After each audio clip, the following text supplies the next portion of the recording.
Welcome students. आज जो poem हम लोग कवर करने जा रहे हैं उसका नाम है आंट जेनिफर्स टाइगर्स। अब इस पोएम में एड्रियन रिच जो हमारी पोएट है उन्होंने ये बतलाया है कि कैसे आंट जेनिफर बहुत डरी सहमी सी रहती हैं अपने ही घर में, क्योंकि वो एक मैरिड लाइफ के कंस्ट्रेंट्स जिसको बोला जाता है, रेस्ट्रिक्शंस जो बोला जाता है, उसको फेस कर रही हैं। काफ़ी पाबंदियां हैं उनके ऊपर अंकल और डोमेस्टिक लाइफ से रिलेटेड। और इस पोएम में ये दिखाया गया है कि एड्रियन रिच एक टेपेस्ट्री या स्क्रीन कैनवस के ऊपर टाइगर्स की बुनाई कर रही हैं, ठीक है। और टाइगर्स किसको शो करते हैं? मेल मेंबर्स ऑफ सोसाइटी को शो करते हैं, जो कि ब्रेव हैं, स्ट्रॉन्ग है, फियरलेस हैं। लेकिन उसके ठीक अपोजिट जो आंट जेनिफर हैं वो कैसे टिमिड और वीक हैं, फियरफुल हैं, और जब वो बुनाई कर रही हैं तभी भी वो डरी हुई हैं। तो यही इस पोएम का मेन जो है वो क्रक्स है। और एड्रियन रिच जो पोएट हैं वो काफ़ी इन्वॉल्व रही हैं विमेंस मूवमेंट में, विमेन के लिए मूवमेंट, फेमिनिज्म में वो इंटरेस्टेड रही हैं। और इस पोएम में भी वो यही बता रही हैं कि what are the constraints of married life, a women experiences, यानी मैरिज के बाद, शादी के बाद क्या क्या पाबंदियाँ और बंधन में एक औरत जो है वो बन जाती है, ठीक है। हम लोग अब स्टार्ट करते हैं पोएम को। Aunt Jennifer's tigers prance across a screen. Screen यानी वो कैनवस जिस पे वो बुनाई कर रही हैं, और प्रैंस का मतलब होता है टू मूव वेरी कॉन्फिडेंटली, यानी जब आप कॉन्फिडेंस के साथ मूव करते हो उसको प्रैंस करना बोलते हैं। तो जो टाइगर को वो बुन रही हैं वो तो ऐसा उनके कैनवस पे लग रहा है कि वो प्रैंस कर रहे हैं। And they are bright topaz denizens of a world of green. Bright यानी चमकीला। टोपैज किसको बोलते हैं? टोपैज एक किस्म का पत्थर होता है, जेम होता है, जो ट्रांसल्यूसेंट येलो कलर का होता है। और यहाँ पे स्क्रीन वो कैनवस या टेपेस्ट्री स्क्रीन है, ठीक है। तो ये जो टाइगर्स हैं ये ब्राइट टोपाज डेनिजन्स हैं। डेनिजन्स का मतलब होता है रेसिडेंट या निवासी। Of a world of green, यानी जंगल या फॉरेस्ट को क्या बोल सकते हैं? वर्ल्ड ऑफ ग्रीन बोल सकते हैं। तो bright topaz denizens of a world of green हैं and they do not fear the men beneath the tree. ये जो टाइगर्स हैं ये ट्री के नीचे रहने वाले मेन से फियर नहीं करते हैं। They pace in sleek chivalric certainty. They pace, pace मतलब स्पीडीली वो मूव करते हैं। स्लीक का मतलब होता है एलिगेंट या ब्यूटिफुल, ग्रेसफुल। देखिए स्लीक का मतलब लिखा हुआ है एलिगेंट, ग्रेसफुल इन अपीयरेंस और मैनर। तो ये जो टाइगर्स हैं जब ये मूव करते हैं तो बहुत ही एलिगेंस और ब्यूटी के साथ, ग्रेस के साथ, प्राइड के साथ, कॉन्फिडेंस के साथ एंड हाई स्पिरिट में मूव करते हैं विद अ शिवलरिक सर्टेनिटी। शिवलरिक का मतलब होता है, chivalric is a virtue, chivalric is an adjective जो कि मेडिवियल नाइट के बिहेवियर को डिस्क्राइब करने के लिए यूज़ होता है। मतलब मेडिवियल एज में जो नाइट्स हुआ करते थे, जो यंग मैन हुआ करते थे ऑफ अ हायर रैंक, उनकी कुछ क्वालिटीज़ होती थी, जेंटल मैनली क्वालिटीज़ जिसको बोला जाता है। जैसे कि जेंटल होते थे, वो पोलाइट होते थे और कर्टियस होते थे in their treatment towards women. Specially women के साथ जो उनका ट्रीटमेंट होता था वो बहुत ही जेंटल, पोलाइट, ऑनरेबल और कर्टियस होता था। तो यहाँ पे टाइगर्स के लिए ये लिखा जा रहा है कि they pace and sleek chivalric certainty, ठीक है। काफ़ी सर्टेनिटी के साथ, मकसद उनका क्लियर है, पर्पस उनका क्लियर है, and they move. And aunt Jennifer's tigers fluttering through her wool. Fluttering, flutter क्या होता है? Our heart flutters when we feel nervous, worried और एक्साइटेड। देखिए एकदम लेफ्ट हैंड साइड लिखा हुआ है कि जब भी हम नर्वस, वरिड या एक्साइटेड फील करते हैं तो आवर हार्ट फ्लटर्स, घबराहट। तो आंट जेनिफर जो हैं जब वो अपना वूल से बुनाई कढ़ाई का काम कर रही हैं तो उनके फिंगर्स फ्लटर कर रहे हैं, डरे हुए हैं, सहमे से हैं। And find even the ivory needle hard to pull. Ivory मतलब क्या होता है? आइवरी उस वाइट सब्सटेंस को बोलते हैं जो कि टस्क्स में यूज होता है। एलिफेंट का जो टस्क होता है, देखिए लेफ्ट हैंड साइड लिखा हुआ है, the hard white substance of which the tusk of an elephant is made up of. तो हाथी का जो दांत होता है वो वाइट टस्क जो होता है वो आइवरी का ही बना हुआ होता है, और यहाँ पे जो सुई या नीडल है वो भी आइवरी का बना हुआ है। तो आंट जेनिफर इतना डरी हुई है कि वो आइवरी नीडल भी उनसे उठाया नहीं जा रहा है और उसको भी उनको पुल करने में हार्ड फील हो रहा है। The massive weight of uncle's wedding band. काफ़ी मैसिव वेट है अंकल के वेडिंग बैंड का। वेडिंग बैंड मतलब क्या? जो भी रिंग उन्होंने पहना हुआ है या वेडिंग से जुड़ा हुआ बैंड, नेकलेस हो या कुछ भी हो, वेडिंग जो बैंड उन्होंने पहना हुआ है उसका वेट बहुत मैसिव है and it sits heavily upon aunt Jennifer's hand. वो हेविली आंट जेनिफर के हैंड के ऊपर मैसिव वेट रखे हुए। अब यहाँ पे आइवरी नीडल जो एकदम लाइट सा चीज़ है, या जो ऑर्नामेंट है वो भी लाइट है, उतना हैवी नहीं है, बट स्टिल उनको इतना हैवी क्यों दिखाया जा रहा है? Because of the exploitation and operation. जो भी शोषण वो फेस कर रही हैं अपने लाइफ में, अपने डोमेस्टिक लाइफ में या फिर अंकल के द्वारा, उसका वेट है। इसीलिए उनसे जुड़ा हर सामान भी वही वेट क्रिएट कर रहा है उनके ऊपर। When aunt is dead, her terrified hands will lie, still ringed with ordeals. जब आंट की डेथ भी हो जाएगी तो भी उनके जो डरे हुए हाथ हैं, they will lie, ringed with ordeals. ऑर्डील का मतलब होता है कोई भी अनप्लेजेंट एक्सपीरियंस। ऑर्डील का मतलब होता है कोई भी अनप्लेजेंट एक्सपीरियंस।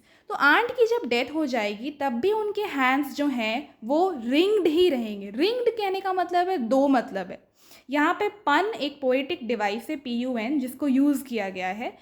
इसका ये मतलब है कि एक तो वो रिंग पहनी हुई रहेंगी, ठीक है, और दूसरा बात यहाँ पे ये है कि वो कैप्चर्ड रहेंगी। रिंग मतलब क्या? चारों तरफ से घिरा हुआ होना। तो यहाँ पे आंट जेनिफर भी कैप्चर्ड रहेंगी चारों ओर से उस रिंग के द्वारा। तो मरने के बाद भी वो आज़ाद नहीं हो पाएंगी उन चीज़ों से, उन डिफ़िकल्ट एक्सपीरियंसेस से जो उनको मास्टर करते थे, जिनके अंडर उनका गुजारा होता था। She was mastered by the tigers in the panel that she made will go on prancing proud and unafraid. और जो टाइगर्स उन्होंने पैनल, कैनवस, स्क्रीन के ऊपर क्रिएट किया है, वो तो उसी तरह prancing, प्राउड और अनअफ्रेड मूव करते रहेंगे। बहुत ही कॉन्फिडेंटली वो लोग मूव करेंगे बिना किसी डर के। तो अब यहाँ पे पोएटिक डिवाइसेस क्या क्या है? सबसे पहले तो ये जो राइमिंग स्कीम है, ये देखिए, स्क्रीन, ग्रीन, ट्री, सर्टेनिटी, वूल, पुल, बैंड, हैंड। तो यहाँ पे जो राइमिंग स्कीम है वो है AA, BB, CC, DD, EE और FF, ठीक है। इसी तरीके से राइम पैटर्न है। उसके बाद यहाँ पे bright topaz denizens of a world of green में मेटाफर यूज़ किया हुआ है। अब मेटाफर का क्या मतलब होता है? अगर हम बोले कि Rustam was a lion on the battlefield, हम बोले कि रुस्तम बैटल फील्ड में शेर था, तो हम मेटाफर यूज़ कर रहे हैं। लेकिन अगर हम बोलें कि Rustam fought like a lion, यानी कि रुस्तम ने एक लायन की तरह लड़ाई करी, तब हम सिमिली का यूज़ कर रहे हैं। अगर हम लाइक या एज वर्ड से कंपैरिजन करते हैं तो हम सिमिली का यूज़ करते हैं। लेकिन हम बिना लाइक और एज वर्ड के साथ अगर कंपैरिजन करें और डायरेक्टली बोल दें कि he was a lion on the battlefield, तो हम मेटाफर का यूज़ कर रहे हैं। तो यहाँ पे bright topaz denizens of a world of green में कहीं पे भी कंपैरिजन के लिए लाइक और एज वर्ड का यूज़ नहीं किया गया है। टाइगर्स को ब्राइट टोपैज एक तरह का जेम होता है, अब उससे कंपेयर किया गया उनकी बॉडी को, तो कंपैरिजन तो हो रहा है, लेकिन लाइक या एज वर्ड का यूज़ नहीं हो रहा है, सीधे सीधे लिख दिया गया है। तो यहाँ पे मेटाफर है। फिर क्या है कि आंट जेनिफर्स फिंगर्स फ्लटरिंग। अब देखिए, जहाँ पे भी दो वर्ड्स लगातार होंगे और एक ही लेटर से शुरुआत होगा तो उसको बोलते हैं अलिटरेशन। जैसे कि फिंगर्स फ्लटरिंग, इसमें अलिटरेशन है, ALLITERATION, अलिटरेशन, ठीक है। तो फिंगर्स फ्लटरिंग में अलिटरेशन है।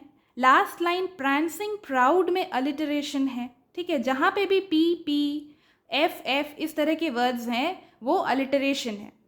उसके बाद यहाँ पे क्या यूज़ हुआ है? Find even the ivory needle hard to pull. ये सब जो है ये एक तरह से हाइपरबोले भी बोल सकते हैं कि हाइपरबोले का मतलब होता है एग्जैगरेशन, यानी जब आप किसी चीज़ को बढ़ा चढ़ा के लिखते हो। अब आइवरी नीडल भी किसी को भारी लगे, ये बात एक तरह से एग्जैगरेशन भी हो सकता है। लेकिन एग्जैगरेशन या हाइपरबोले का डिवाइस का यूज़ पोइट ने क्यों किया है? क्योंकि वो ये बतलाना चाहती हैं कि हाउ फियर स्ट्रिकन, कितना डर आंट जेनिफर के दिमाग में है, ठीक है। टू हाईलाइट दैट वो हाइपरबोले जो कि एक पोएटिक डिवाइस है उसका वो यूज़ कर रही हैं।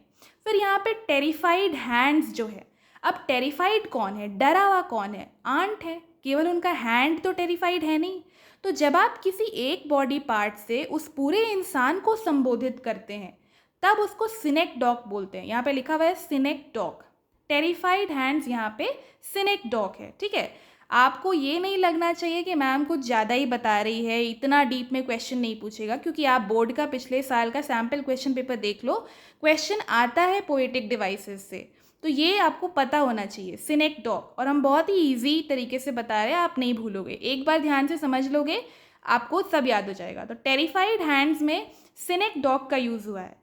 रिंग्ड हम पहले ही बता दिए, रिंग्ड में पन यूज़ हुआ है, यानी कि एक ही वर्ड से जब आप दो चीज़ों को बतलाते हैं, रिंग वो पहनी हुई है, एक ये मतलब है, दूसरा क्या मतलब है कि वो रिंग्ड है यानी सराउंडेड है, कैप्चर्ड है एक तरह से। तो ये दो मतलब है, तो इसीलिए ये पन बोलते हैं इसको। प्रैंसिंग प्राउड में अगेन अलिटरेशन है। और आयरनी क्या है? आयरनी मतलब होता है जो चीज़ आप बताना चाहते हैं उसका ठीक अपोजिट बतलाना। तो यहाँ पे जो अपोजिशन है, जो कॉन्ट्रास्ट है, वो कैसे क्रिएट किया जा रहा है कि टाइगर्स और मेल मेंबर्स ऑफ सोसाइटी वो प्राउड हैं, वो अनअफ्रेड हैं, वो ब्रेव हैं, वो स्ट्रॉन्ग हैं, वो फियरलेस हैं, वो प्राउडली कॉन्फिडेंटली स्पिरिटेड वे में मूव कर रहे हैं। लेकिन ठीक इसके अपोजिट जो आंट हैं वो टेरिफाइड हैं, वो फियरफुल हैं, उनको आइवरी नीडल हार्ड लग रहा है, उनको वेडिंग बैंड का वेट महसूस हो रहा है, एंड मरने के बाद भी शी विल रिमेन टेरिफाइड। तो इस तरह का अपोजिशन यूज़ किया गया है, इसको बोलते हैं आयरनी। ठीक है, और इमेजरी कहाँ यूज़ किया गया है? जब लिखा हुआ है ब्राइट टोपाज डेनिजन्स, ब्राइट और टोपाज एक येलो कलर का जेम स्टोन जो होता है उसको, तो यहाँ पे इमेज क्रिएट किया जा रहा है। यानी जब किसी शब्द को पढ़कर या शब्दों के ग्रुप को, समूह को पढ़कर आपको ऐसा लगे कि आप एक इमेज को बना पा रहे हो अपने दिमाग में, तो उसको इमेजरी बोलते हैं।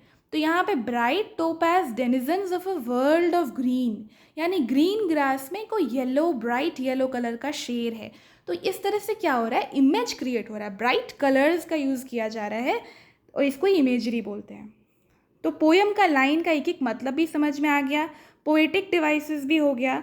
अब हम लोग आगे बढ़ते हैं क्वेश्चन आंसर्स की तरफ कि क्वेश्चन नंबर 2, 3 और 4 का आंसर बहुत शॉर्ट है, तो आप यहीं देख लीजिए कि आंट जेनिफर के हैंड्स फ्लटर क्यों कर रहे हैं, या फिर उनको ivory needle hard to pull क्यों लग रहा है। तो because of the fear of a torturous husband. ठीक है, फिर है कि मैसिव वेट का जो इमेज है वो आपको क्या बतलाता है, क्या सजेस्ट करता है? Operation and exploitation after marriage या कंस्ट्रेंट्स ऑफ मैरिड लाइफ, यानी मैरिड लाइफ के बाद क्या क्या रेस्ट्रिक्शंस हैं, क्या क्या कंस्ट्रेंट्स हैं, या किस ढंग से उनका ऑपरेशन हो रहा है आफ्टर मैरिज। ऑफ वॉट और home is aunt Jennifer terrified, aunt Jennifer किससे टेरिफाइड है? ऑफ अ टॉर्चरस हस्बैंड, जो उनके हस्बैंड है। अब भले फिजिकल टॉर्चर ना हो लेकिन मेंटल टॉर्चर तो साफ झलक रहा है। ठीक है, तो aunt Jennifer is terrified of a torturous husband. अब क्वेश्चन नंबर 7 में ये बोला गया है कि सिंबल्स क्या क्या है, इस पोएम में क्या क्या सिंबल्स यूज हुआ है। तो वेडिंग बैंड क्या है? Wedding band operation of marriage को शो करता है। ठीक है, वेडिंग बैंड जो है वो कैसे यूज़ किया गया, क्याची का सिंबल बना है पोएम में कि कितना ओप्रेस्ड है वो मैरिज में। ठीक है, टाइगर्स क्या शो करता है? टाइगर शो करता है फ्रीडम को, करेज को, कॉन्फिडेंस को।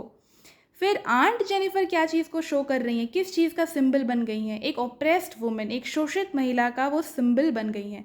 अंकल क्या चीज़ का सिंबल बन गए हैं? अंकल बन गए हैं मेल शॉविनिज्म या ओप्रेसिव पेट्रियार्की, यानी कि एक ऐसा समाज, एक ऐसा सोसाइटी जिसमें कि जो पेट्रियार्कल इंस्टीट्यूशन है, जो मेल मेंबर्स ऑफ सोसाइटी हैं वो गवर्न कर रहे हैं, और कहीं ना कहीं ऑपरेशन और एक्सप्लॉयटेशन हो रहा है वीक वुमेन का। तो इसका सिंबल अंकल बन गए हैं। ठीक है, अब हम लोग बात करते हैं बाकी क्वेश्चंस की, जिसमें कि पहला क्वेश्चन था आपका कि डेनिजन्स और शिवलरिक, टाइगर के एटीट्यूड के बारे में क्या ऐड करता है।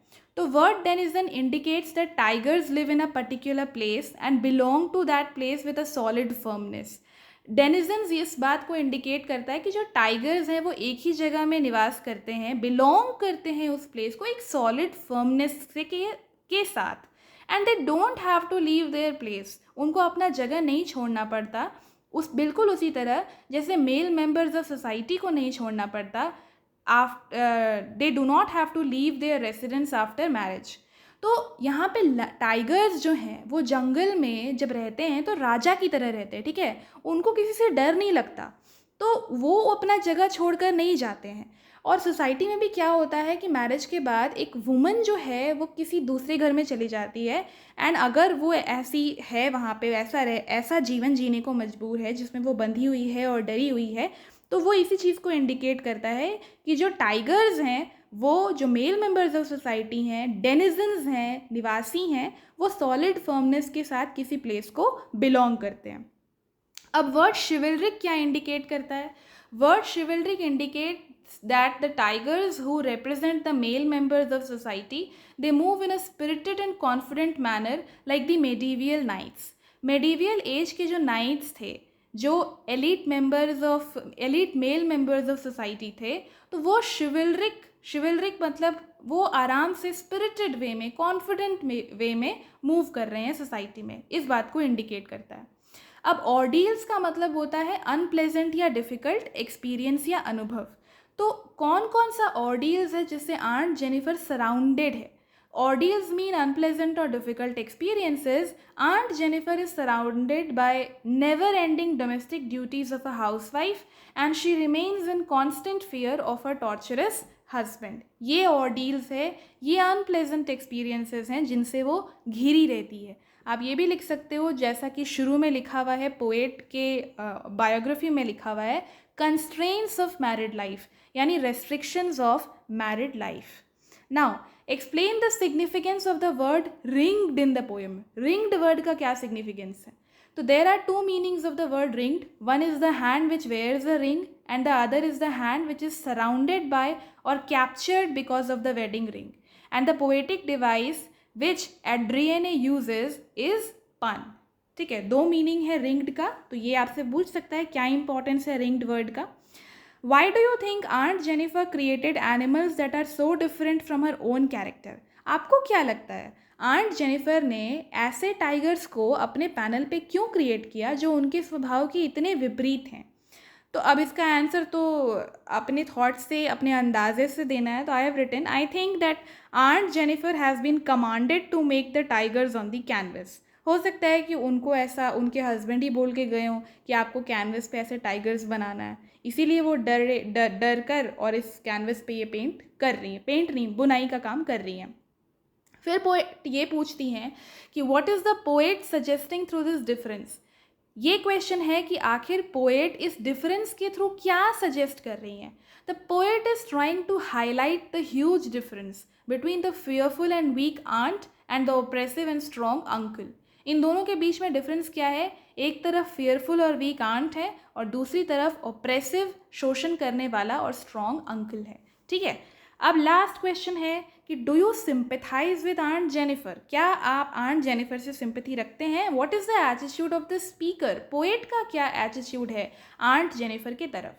तो yes, I sympathise with Aunt Jennifer. I think that the speaker also sympathises with Aunt Jennifer.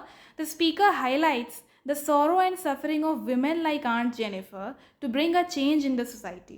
Speaker जो हैं वो आंट जेनिफर के दुख को इसलिए हाईलाइट कर रही हैं ताकि सोसाइटी में एक बदलाव आ सके, और वो भी सिंपैथाइज करती हैं आंट जेनिफर के साथ। तो स्टूडेंट्स, आई होप कि ये पोएम आपको क्लियर हो गया होगा। Thank you.